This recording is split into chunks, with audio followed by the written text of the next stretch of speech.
मंदिर प्रशासन की तरफ से क्या व्यवस्थाएं भक्तों के लिए की जा रही हैं? छोटे बच्चे गोद में लोग लेकर आते हैं, उनके लिए हमने ORS घोल की व्यवस्था की और ये तब से निरंतर चल रही है और इस मॉडल को फिर कई जगह कॉपी किया गया। सबसे पहले सुरक्षा, फिर सुविधा, फिर सौंदर्य, ये तीन हमारी प्राथमिकताओं के क्रम है।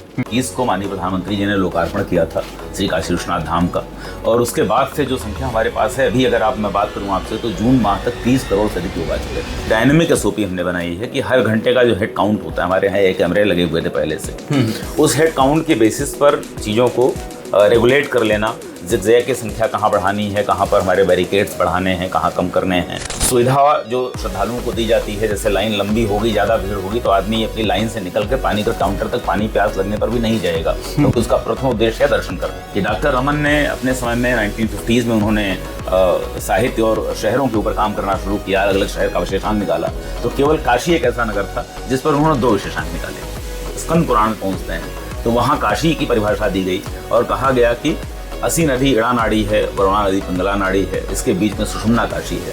आप जहाँ हैं वहीं बैठकर आपने सुषुम्ना का ध्यान लगा लिया तो आप काशी में स्थित हो गए। ये कहना थोड़ा सा मुश्किल होगा कि महादेव काशी में है या काशी महादेव में है, और जब सावन की शुरुआत होती है तो हर गली, हर चौक चौराहे में सिर्फ एक नाम सुनाई देता है, हर हर महादेव। तो दोस्तों, हर हर महादेव के साथ मैं भी इस वीडियो की शुरुआत करता हूं। बहुत सारे लोग होंगे जो चाहते हैं कि सावन बाबा विश्वनाथ का दर्शन बहुत अच्छे से हो जाए, पर क्या क्या तैयारियां करनी है, कहां दर्शन करना है, कैसे दर्शन करना है, और बहुत सारे सवाल हैं जो आपके मन में आ रहे होंगे। और ऐसे ही कई सारे सवाल मेरे मन में भी हैं कि इस बार सावन में बनारस में क्या खास होने वाला है, और जो भी श्रद्धालु देश दुनिया भर से बनारस आने वाले हैं उनके लिए क्या स्पेशल होगा। तो ऐसे ही कई सारे सवालों को लेकर के मैं पहुंच चुका हूं अपने पसंदीदा इंसान के पास में, क्योंकि जब जब मैं इनसे मिलता हूं ना, मुझे महादेव के बारे में और जानने को मिलता है, मैं काशी को और अच्छे से समझ पाता हूं और मैं और अच्छे से जान पाता हूं कि हमें क्या करना चाहिए जिससे कि हम अपने समाज के लिए कुछ बेहतर कर पाएं। तो सर, आपका बहुत बहुत स्वागत है कि आज आपने फिर से हमें समय दिया। सर, ऑलरेडी सब आपके बारे में बहुत अच्छे से जानते हैं, बट फिर भी जो नए लोग आज हमें देख रहे हैं, आप थोड़ा सा अपने बारे में बता दें। मैं जिस रूप में आप मुझे देख रहे हैं, इस देह, मन और मस्तिष्क के साथ इस अपीयरेंस को विश्वभूषण के नाम से जानते हैं, और मैं वर्तमान समय में जो महादेव की कृपा से दायित्व मिला है उसमें श्री काशी विश्वनाथ मंदिर न्यास के मुख्य कार्यपालक अधिकारी के रूप में कार्य कर रहा हूँ और अपनी सेवाएं दे रहा हूँ। सर, इस बार सावन में क्या व्यवस्थाएं होने वाली हैं, क्या कुछ खास जो भी श्रद्धालु आने वाले हैं उनको देखने सुनने को मिलेगा, और क्या कुछ होने वाला है उस पर आज हम बात करने वाले हैं। तो सर, आप पहले तो मुझे ये बताइए कि मंदिर प्रशासन की तरफ से क्या व्यवस्थाएं भक्तों के लिए की जा रही हैं? श्री काशी विश्वनाथ मंदिर न्यास ने अपने आप को बहुत ही, जो कहते हैं कि एक व्यावसायिक दक्षता के साथ संचालन करने का एक मॉडल डेवलप किया है। आप जानते हैं, माननीय प्रधानमंत्री जी के कुशल नेतृत्व में, मार्गदर्शन में, उनके विज़न से, और जो हमारे प्रदेश की सरकार है, जो प्रदेश की वर्तमान सरकार है, उनके लगातार अथक प्रयास से और निरंतर उनकी निगरानी में कहा जाए, ये विश्वनाथ धाम प्राचीनतम धार्मिक स्थल को आधुनिकतम स्वरूप देने का पहला उदाहरण बना। जी बिल्कुल। और इस उदाहरण के बाद विभिन्न स्थानों पर धाम जो है उनका पुनर्निर्माण, उनका नवीनीकरण अथवा उनका सौंदर्यीकरण किया जा रहा है। एक दूसरा जो हमारे सामने चैलेंज था कि जब आप प्राचीनता को आधुनिकता में परिवर्तित करते हैं, प्राचीन स्वरूप को आधुनिक स्वरूप प्रदान करते हैं, तो निश्चित रूप से लोगों की जिज्ञासा बढ़ती है, लोग अधिक सुविधा की अपेक्षा करते हैं और संख्या बहुत बढ़ जाती है। जी। वह संख्या बहुत बढ़ गई। 13 दिसंबर 2021 को माननीय प्रधानमंत्री जी ने लोकार्पण किया था श्री काशी विश्वनाथ धाम का, और उसके बाद से जो संख्या हमारे पास है अभी, अगर मैं बात करूं आपसे, तो जून माह तक 30 करोड़ से अधिक लोग आ चुके थे काशी विश्वनाथ धाम में दर्शन करने के लिए। तो श्री काशी विश्वनाथ धाम में जब इतनी बड़ी संख्या में लोग आने शुरू हुए, और जैसा प्रशासन का एक काम करने का स्टाइल सभी जगह होता है, गवर्नमेंट एडमिनिस्ट्रेशन का, ये कहा भी जाता है, आलोचना भी है, प्रशंसा भी है कि हम लोग फायर फाइटिंग मोड में काम करते हैं। क्योंकि प्रशासन कभी सोता नहीं। आपकी सभी जो आवश्यकताएं होती हैं उनका निरंतर ध्यान रखना। तो 11th आवर पे तुरंत कि कल ये करना है तो आज तुरंत तैयारियां शुरू होती हैं और काम हो जाते हैं महादेव की कृपा से। वर्ष 2024 में मुझे दायित्व मिला था श्री काशी विश्वनाथ धाम का, और उसके बाद जो पहला पर्व पड़ा, ज्वाइनिंग के मात्र 8-10 दिन बाद ही हमारे पास महाशिवरात्रि थी। वो करने के बाद फिर उसके अनुभवों को लगातार समेकित करते हुए काशी विश्वनाथ धाम में हम लोगों ने एक मानक संचालन प्रक्रिया विकसित की है।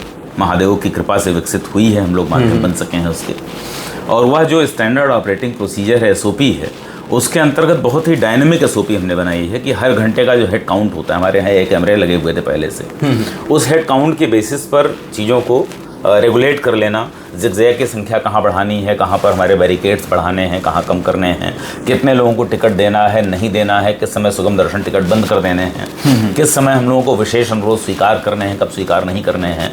सुविधा जो श्रद्धालुओं को दी जाती है, जैसे लाइन लंबी होगी, ज़्यादा भीड़ होगी तो आदमी अपनी लाइन से निकल कर पानी के काउंटर तक पानी प्यास लगने पर भी नहीं जाएगा, क्योंकि उसका प्रथम उद्देश्य है दर्शन करना जी। और नहीं जाएगा तो प्यास के कारण फेंट हो सकता है। तो किस समय हमको वॉलंटियर्स लगा देने हैं, अपने कर्मचारी लगा देने हैं जो ट्रे में पानी लेकर दर्शनार्थी के पास चले जाएं। क्या बात। साथ ही पहले ये भी मैं आपको बताते हुए बड़े हर्ष की अनुभूति मुझे होती है कि श्री काशी विश्वनाथ धाम में पहली बार ऐसा हुआ, मुझे लगता है जहाँ तक मेरी जानकारी है, किसी मंदिर प्रबंधन ने इस बारे में वर्ष 2024 की गर्मियों में इस बात की अनुभूति की कि केवल पानी पिलाना पर्याप्त नहीं है।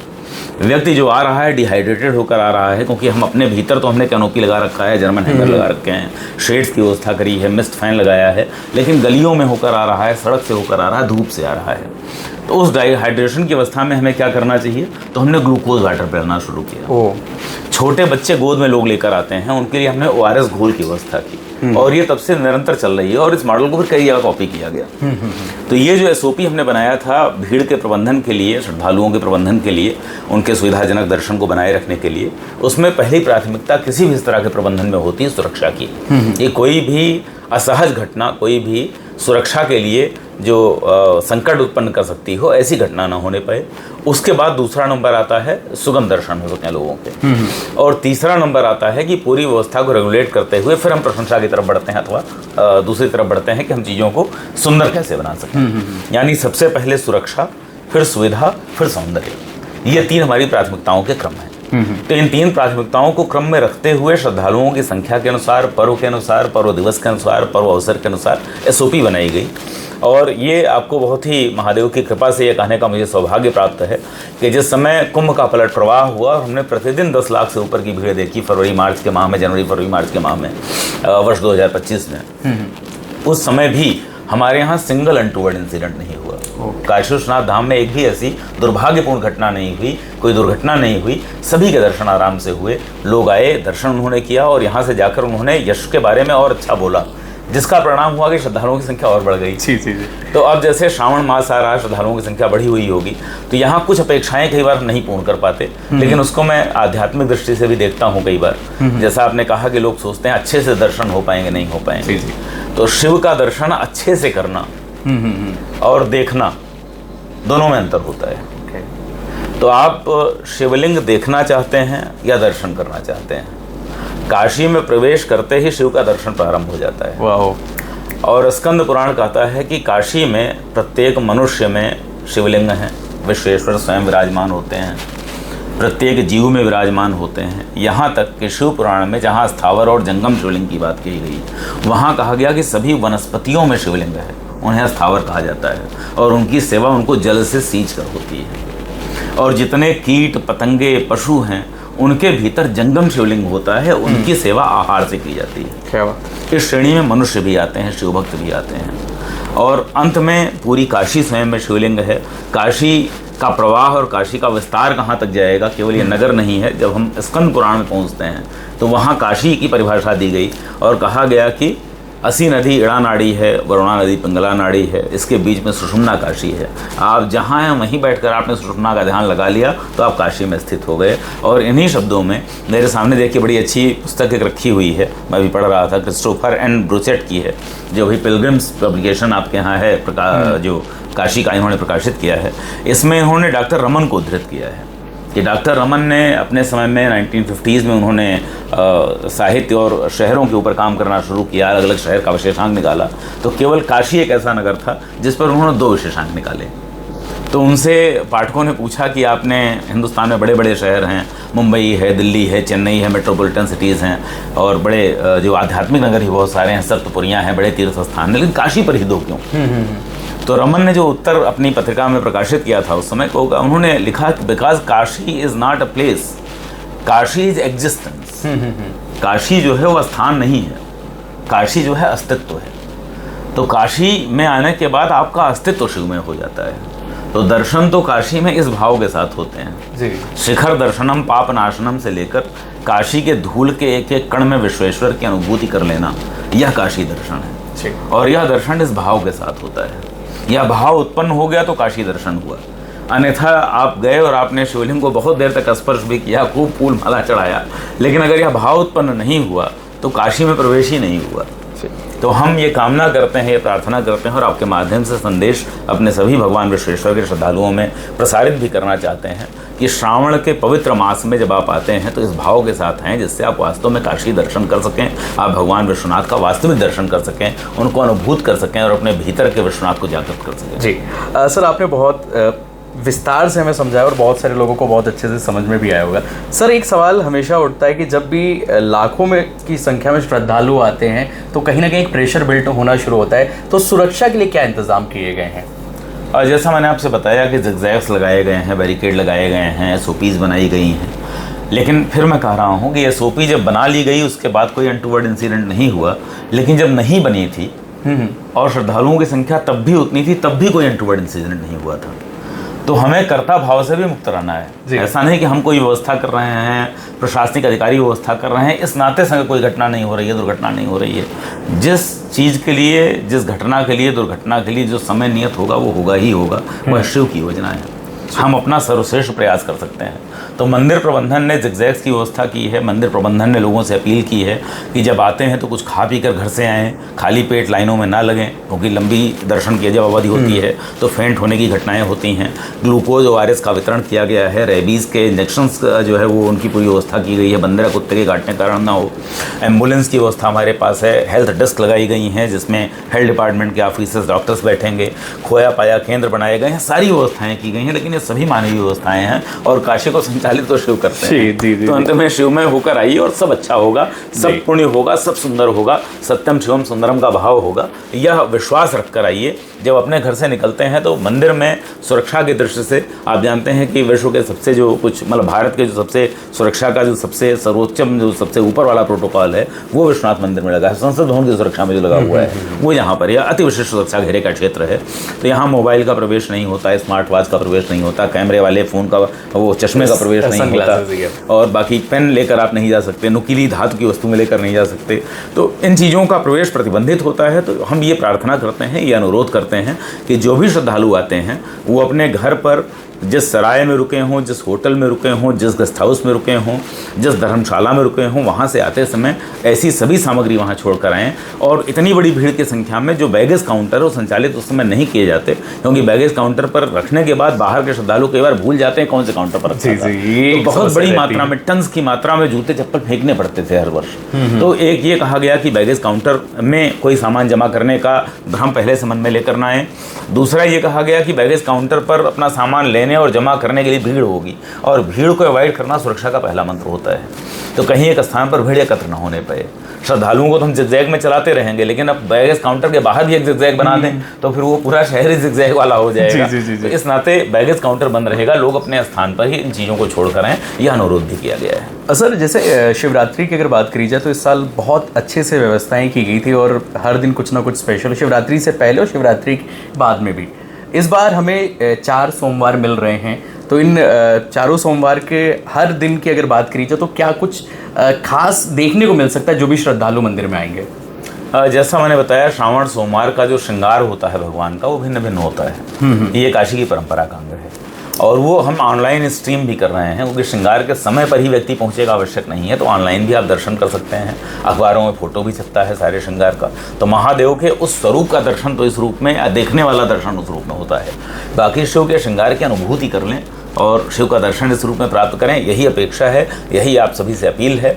और जो हमारा आपने कहा जैसे महाशिवरात्रि की व्यवस्थाएँ अच्छी थी, तो मैं इस पर एक काउंटर क्वेश्चन करता हूँ, खराब कब थी? खराब कभी नहीं थी, क्योंकि ये सुरक्षा को स्टैंडर्डाइज कर दिया गया। जी। मानक संचालन प्रक्रिया बनाई गई है। जो श्रद्धालुओं की संख्या होती है इसके अनुसार हर घंटे पर डायनेमिज्म के साथ प्रत्येक पर्व पर वही व्यवस्था लागू है।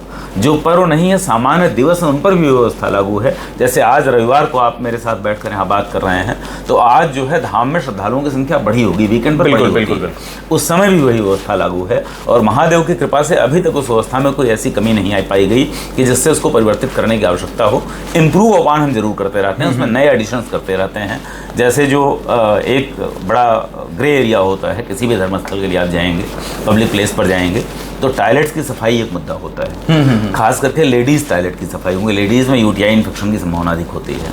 तो ये भी आपके साथ बैठकर मैं बड़ी जिम्मेदारी से कह सकता हूँ कि महादेव की कृपा से प्रेरणा प्राप्त हुई। और इस समय हमारे धाम में जो टॉयलेट्स की भी सफाई है, उसका जो स्टैंडर्ड आप पाएंगे, उसके लिए जो मानक सेट किए गए हैं वो एयरपोर्ट स्टैंडर्ड सेट किया गया। वाह!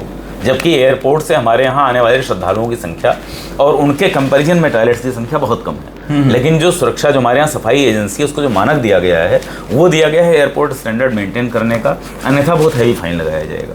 और साथ में उनको हम जो जैसे साइंटिफिक इनोवेशंस की अगर आप बात करें, तो एक बायो एंजाइम कैटलाइजर का एक कॉन्सेप्ट आया है जो सबसे आधुनिकतम है इस समय। जो स्टिंकिंग वाली जो बदबू आती है, या हमारे यहाँ दूध भी चढ़ रहा है, दही भी चढ़ रहा है, ऑर्गेनिक सब्सटेंसेस बहुत ज़्यादा हैं, वो ऑर्गेनिक सब्सटेंसेस दुर्गंध पैदा करते हैं, एक तरह के स्टिंकिंग पैदा बहुत देर तक रखे रहने से उसमें लाने लगती है। तो ये आप बहुत देर क्या, वो आधे घंटे बाद तो डीजनरेशन मिल्क का शुरू हो जाता है। और भगवान शिव को तो दूध चढ़ेगा ही चढ़ेगा। हाँ। तो ये बायो एंजाइमर्स की व्यवस्था भी मैं समझता हूँ कि हम पहले ऐसे धर्म क्षेत्र हैं, श्री काशी विश्वनाथ मंदिर न्यास का अभिनव प्रयोग है कि हमने इसका प्रयोग किया और स्टिंकिंग की समस्या को 100% मुक्त कर दिया गया है। ये अभी बिल्कुल नया अभिनव प्रयोग है, ये वर्ष 2026 का प्रयोग है। क्या बात है। तो दोस्तों, इस बार आप मंदिर जब दर्शन करने के लिए आएंगे तो बहुत अच्छा एक्सपीरियंस आप लेके जाने वाले हैं। सर, अभी कुछ दिन पहले मंदिर प्रशासन की तरफ से, आपके तरफ से भी एक हमने मैसेज देखा था जो बहुत ज़्यादा सर्कुलेट भी हुआ कि इस बार ये एक पूरा महीना वीआईपी दर्शन, ऑनलाइन दर्शन, प्रोटोकॉल दर्शन सभी पर रोक रहेगी। ऑनलाइन दर्शन रहेगा। ओके। जो दिव्यांग जन है, जो निःशक्त जन है, वृद्ध जन है, घर बैठकर भगवान का यूट्यूब चैनल पर हमारे दर्शन करते हैं। नहीं सर, ऑनलाइन मीन्स कि जो हम आज के टाइम पे हम ऑनलाइन बुक कर लेते हैं दर्शन के लिए। हाँ, टिकट्स बंद रहेंगे। हाँ, टिकट सामान्यतः श्रावण सोमवार पे पूरी तरह बंद रहेंगे। शेष तिथियों में जो क्वेरीज आएंगी और जो दर्शनार्थियों की संख्या रहेगी उस पर निर्भर करेगा। ओके। काशी वासियों के लिए एक अलग द्वार दिया गया है, वह भी भीड़ पर आधारित है। भीड़ बहुत अधिक होगी तो हम अनुरोध करते हैं काशी वासियों से कि काशी के जो स्थानीय निवासी हैं, इनके ऊपर दायित्व तो वही है जो हमारे ऊपर है। ये व्यवस्था मेरी नहीं है।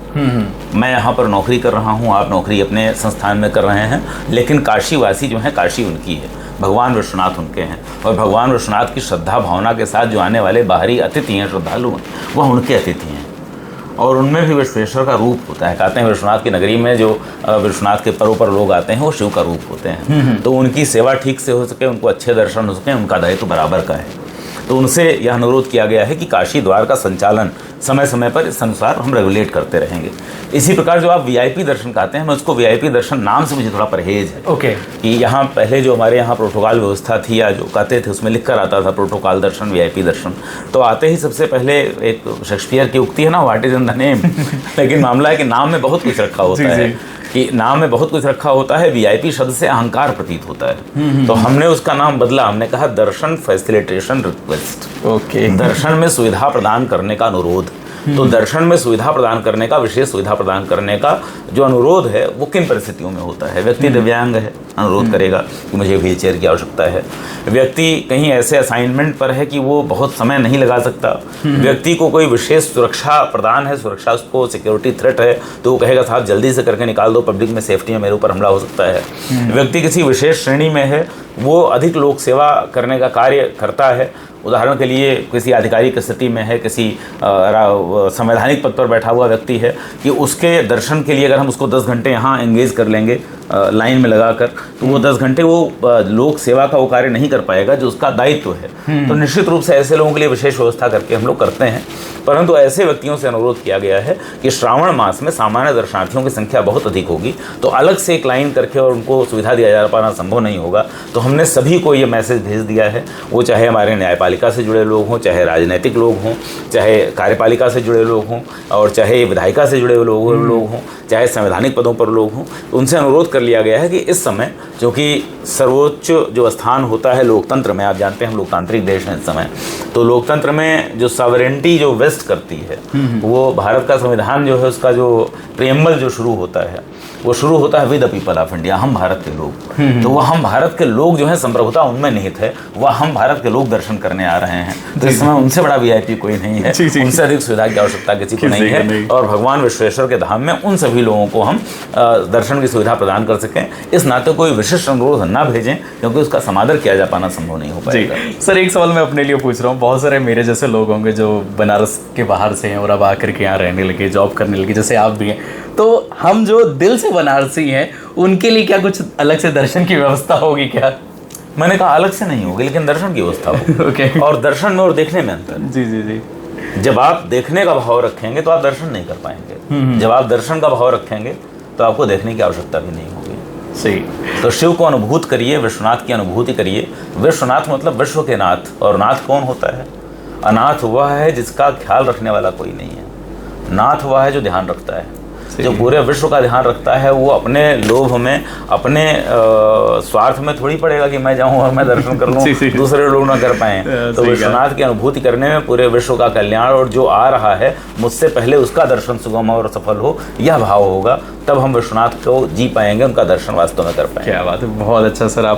मैं आपसे जब भी मिलता हूँ, जब भी आपसे बात करता हूँ ना, मैं हमेशा यही कहता हूँ कि मुझे हर बार कुछ ना कुछ नया सीखने को मिलता है। सर अब जैसे कि आपने आज हमें समय दिया, उसके लिए बहुत बहुत धन्यवाद, और आपने पूरी व्यवस्थाओं के बारे में बहुत विस्तार से बताया। तो दोस्तों, जो भी कोई दर्शन करने के मन से इस बार बनारस आने वाला है, तो उनके लिए बहुत सारी व्यवस्थाएं हैं, बहुत सारी अच्छी अच्छी चीज़ें आपको देखने को मिलेंगी। सर क्या मैसेज देना चाहेंगे, क्या कहना चाहेंगे, जो भी देश दुनिया भर के किसी कोने से ज़रूर देख रहे होंगे और वो भी प्लान कर रहे होंगे कि दर्शन करने आना है?